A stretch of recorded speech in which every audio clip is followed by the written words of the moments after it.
For a decade, Kane had spoken to no one but his horse and the wind. The solitude was a fortress he had built brick by silent brick, a penance for a life of noise and violence he had left behind in a city of ghosts. His world was the sweep of the sun across the high plains, the creak of worn leather, the hard-packed dirt under his boots. Then, on a Tuesday scorched by the late summer sun, the fortress was breached. He saw her at the edge of the cottonwoods that bordered the creek, a flicker of pale movement against the deepening green of the leaves. She was staggering, her form stark and impossibly vulnerable in the unforgiving light. When he drew closer, the sight froze the air in his lungs. She was a young woman, Asian, her body a roadmap of cruelty, covered in a tapestry of bruises and cuts. She was naked, shivering despite the heat, her eyes wide with a terror so profound it seemed to have burned all other emotions away. He stopped the horse, his hand instinctively going not to the rifle in its scabbard, but to the canteen at his hip. He dismounted slowly, keeping his movements deliberate, unthreatening. He said nothing. Words were useless things here. He unstrapped the heavy wool blanket from behind his saddle and held it out. Her eyes darted from his face to the blanket, a desperate, animal calculation of risk. After a long moment, she took a stumbling step forward and snatched it, wrapping it around herself in a single, desperate motion. He offered the canteen next. Her hands trembled as she took it, water spilling down her chin as she drank with a raw, guttural thirst. She sank to the ground, the blanket clutched around her like a prayer. Her first words were a ragged whisper, a language he didn't understand, followed by two she must have bled to learn. Please. Shelter. He led her back to the simple ranch house, a sturdy structure of timber and stone that had weathered 100 years of storms. He pointed her toward the small bathroom, leaving a clean shirt and a pair of old work pants on a chair outside the door. While she washed away the filth of her ordeal, he moved with the quiet efficiency of a man long accustomed to his own company. He stitched a gash on his own forearm from a run-in with a barbed wire fence earlier, his movements precise and detached. He was heating a can of stew on the stove when she emerged, swallowed by his clothes, her wet hair clinging to her neck. The terror in her eyes had receded, replaced by a fragile, watchful calm. He gestured to the table, and she Saturday. They ate in silence, the only sound the scrape of spoons against tin. Her gaze kept flicking to the long, dust-choked road that was the only artery connecting his ranch to the outside world. She was listening for something. He was too. The piece of his land felt thin, a sheet of glass waiting for the first stone. It came an hour later. A plume of dust on the horizon, moving too fast for a farm truck. A black SUV, its tinted windows reflecting the dying sun like chips of obsidian. It rolled to a stop 50 yards from the porch, and 3 men emerged. They wore slick city clothes that looked absurd against the rugged landscape. They moved with the lazy arrogance of predators who had never known fear. One of them, a man with a cruel smile, stepped forward. "Evening, old-timer," he called out, his voice dripping with condescension. "Lost some property. A valuable little thing. Seen her?" Kane stepped onto the porch, the old wood groaning under his weight. He held a heavy, worn axe, which he'd been using to split kindling. He rested its head on the porch railing. "Only thing on this land that's lost," Kane said, his voice a low gravelly thing, rusted from disuse, "is you." The man's smile tightened. "Let's not make this difficult," he gestured to his 2 companions, who began to spread out, flanking the house. "She doesn't belong to you." Kane's grip on the axe handle whitened.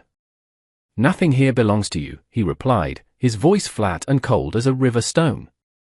The first man sighed, a theatrical display of impatience, and reached inside his jacket. He never cleared the leather. The axe left Kane's hand in a blur of spinning steel, crossing the space between them with impossible speed and embedding itself deep in the man's chest. He crumpled without a sound. The other 2 froze for a split second, their minds unable to process what they'd just seen. That second was all Kane needed. He was already moving, vaulting over the railing and drawing a heavy-caliber revolver from the small of his back. The first shot took the man on the right through the throat. The second caught the last man as he fumbled for his weapon, a clean, final shot to the forehead. Silence descended again, thick and heavy with the smell of gunpowder and blood. From the window, the young woman watched, her expression not of fear, but of stark, stunning awe. Kane dragged the bodies to the old barn, the one he used for storage, and covered them with a heavy tarp. He moved the SUV behind the structure, out of sight from the road. The sun had bled out below the horizon, leaving the sky a bruised purple. Back in the house, the smell of antiseptic filled the air. The young woman sat at the table, her back rigid. She pointed to a spot just below her shoulder blade. Kane looked closer and saw it, a small, raised welt, too perfectly circular to be natural. He fetched a first aid kit and a razor-sharp skinning knife. "This will hurt," he said. She nodded once, her jaw tight. He made a shallow, precise incision. Beneath the skin was a small, metallic disc, no bigger than a grain of rice, with a faintly blinking lead. A tracker. He tweezed it out, dropped it onto the table with a faint click, and then expertly stitched the small wound closed. The sight of the device confirmed his darkest suspicions. She wasn't a simple runaway. She was cargo. Property, tagged and monitored. He crushed the tracker under the heel of his boot, grinding it into the floorboards until it was nothing but glittering dust. He looked at her, a question in his eyes. Her name, she managed, was My Lin.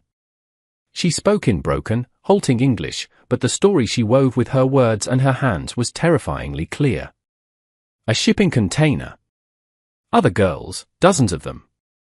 A wealthy man in the city whose name she had heard whispered in fear, Sterling.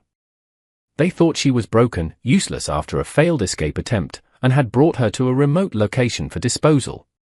She had made a second, desperate run for it, this time succeeding. Her escape had been a fluke, a moment of chaos she had seized. But they would not stop looking.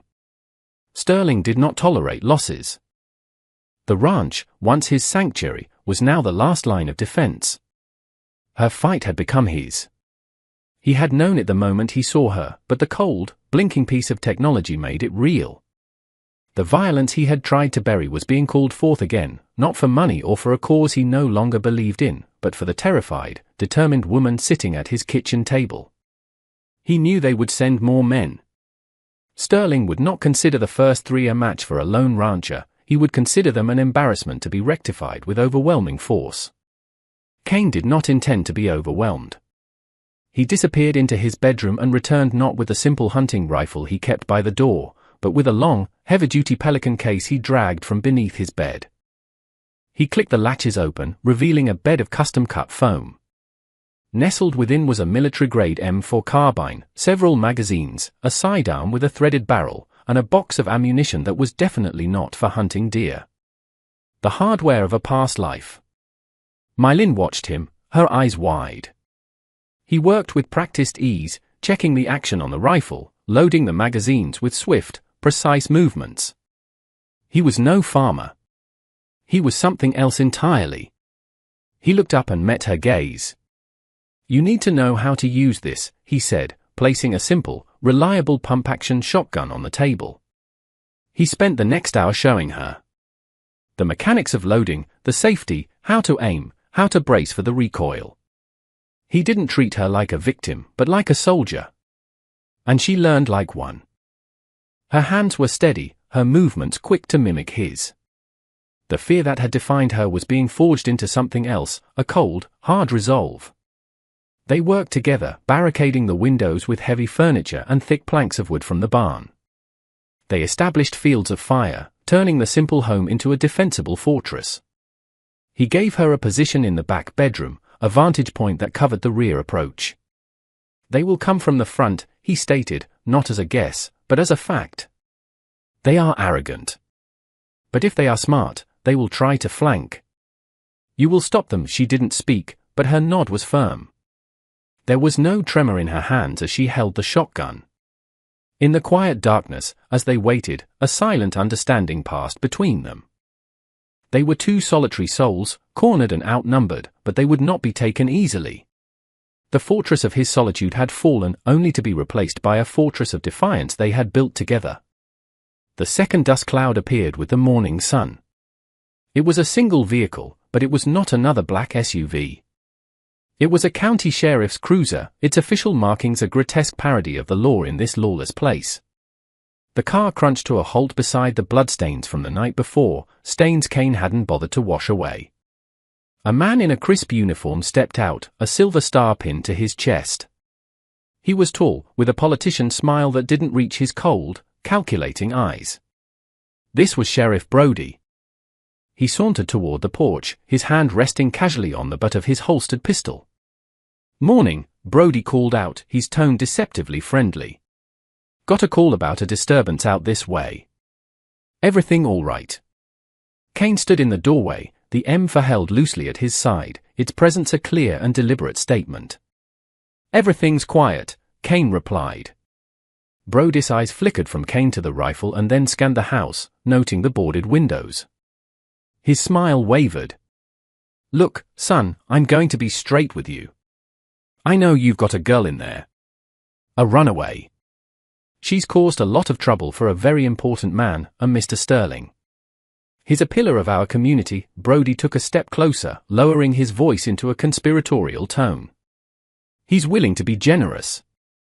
He'll forget this whole misunderstanding ever happened. You just give her back. We can all go about our day." The casual way he spoke of a human being as a piece of misplaced property made Kane's blood run cold. This wasn't just a corrupt cop, this was a man whose soul had been hollowed out and filled with someone else's greed. "She's not property," Kane said, his voice dangerously low. "And you're not a sheriff. You're a delivery boy." Brody's face hardened, the folksy mask dropping away to reveal the ugliness beneath. "You're making a big mistake. You have no idea who you're messing with. Sterling owns this whole valley, including me." He pointed a thick finger at Kane. "You have 1 hour. 1 hour to put her on this porch. All my deputies and I are going to come in and get her. And we won't be gentle." He turned without waiting for a response, climbed back into his cruiser, and drove to the end of the long driveway, parking his vehicle sideways to block the only path out. The hour passed in suffocating silence. The sun climbed higher, baking the dry earth.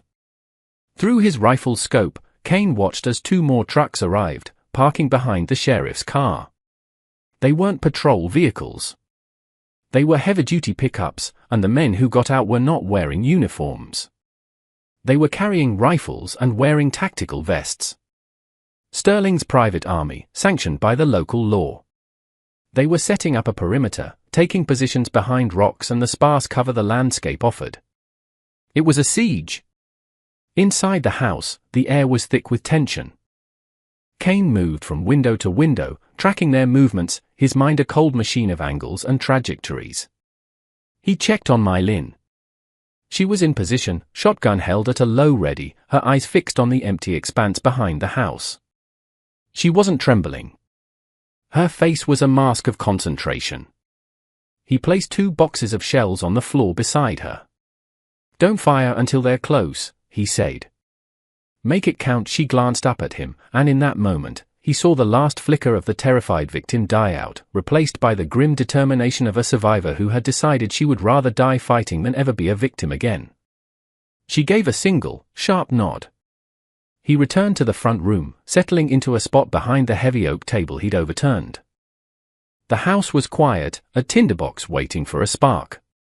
He could feel the weight of the dozen men outside, their impatience, their bloodlust. They thought he was an old man, a fool. They thought they had him trapped. But he wasn't trapped. He was cornered. And a cornered animal is the most dangerous kind. The first crack of a rifle shot a spiderweb through the front window, and the siege began. They came at dusk, using the failing light as cover. The assault was a coordinated press from 3 sides. Gunfire erupted, tearing chunks of wood from the walls and shattering what little glass remained. The air filled with the roar of rifles and the smell of cordite. Kane was methodical, a ghost in the dim light of the house. He fired in short, controlled bursts, never wasting a shot. Each crack of his rifle was answered by a cry of pain from outside. He moved between the front and side windows, presenting a shifting target, making it seem like there was more than one shooter inside. They were concentrating their fire on the front, just as he predicted. Arrogant. Suddenly, a new sound, the splintering of the back door.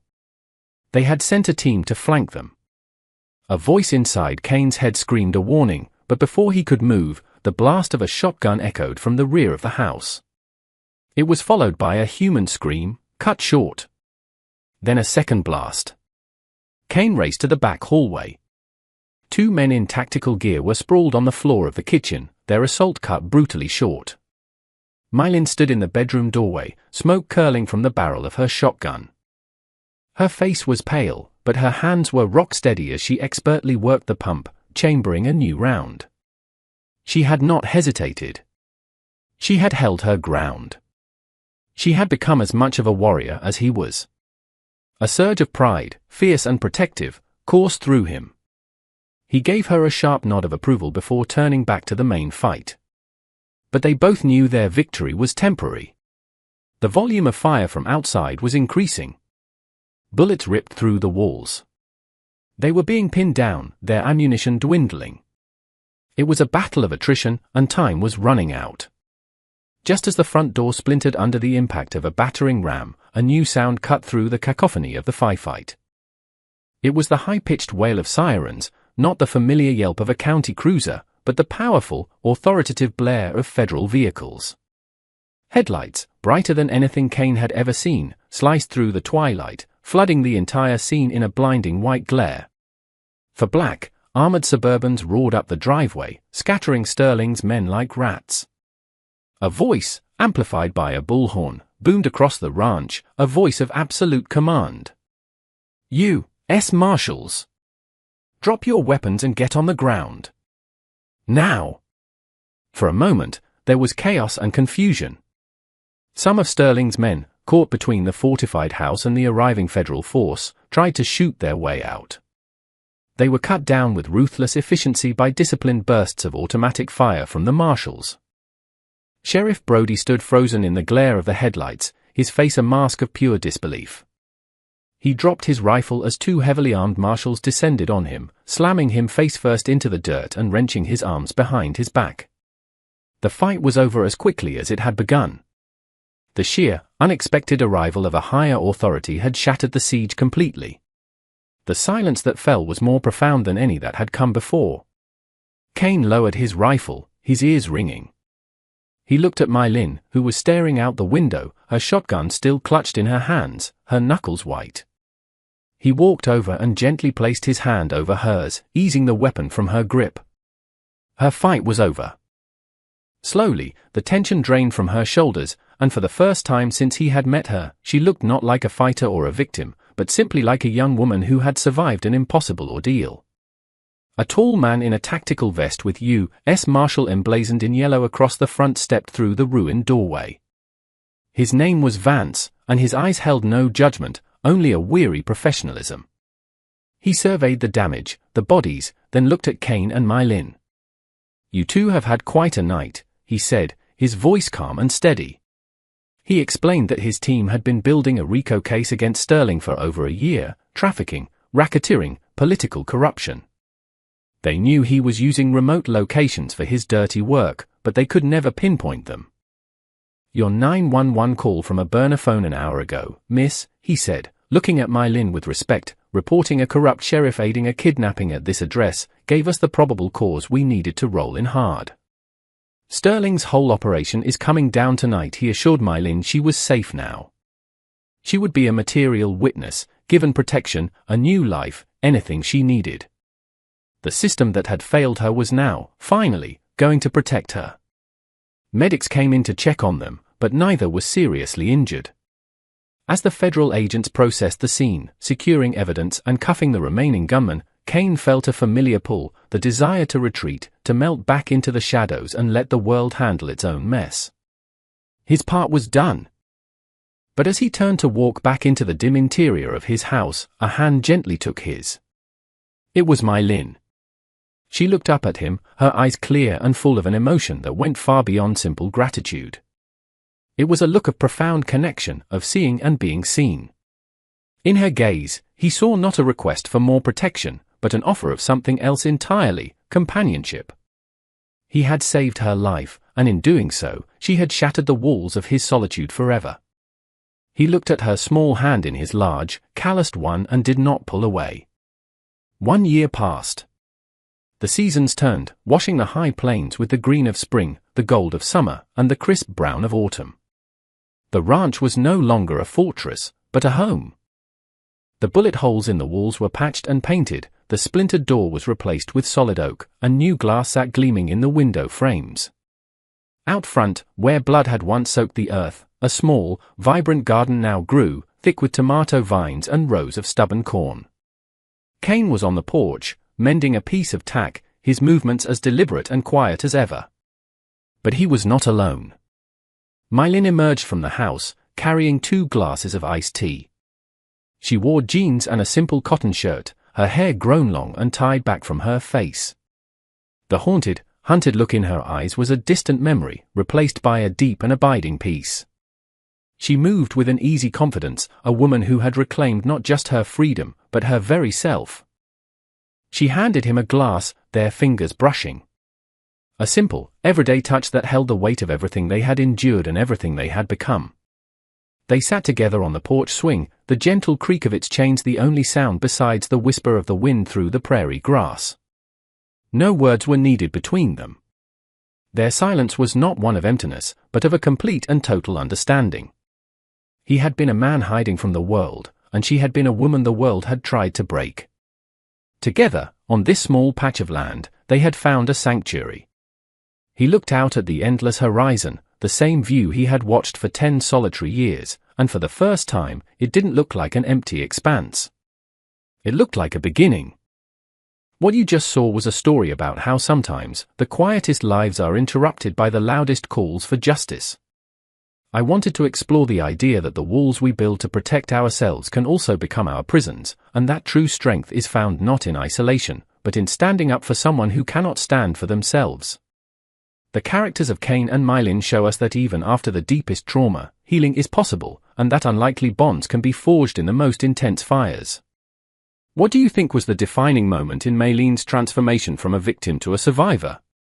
Was it when she first saw Cain fight, or was it when she took up a weapon herself? Let me know what you believe in the comments below. If you were captivated by this tale of a lone protector finding redemption, then I guarantee you will love the video that's appearing on your screen right now. It's a story about a former Army Ranger who discovers a dark conspiracy in the small town he retired to, forcing him to become the one-man army he swore he'd never be again. Go ahead and click on that video, and I promise you another journey into the heart of courage and justice. I'll see you there.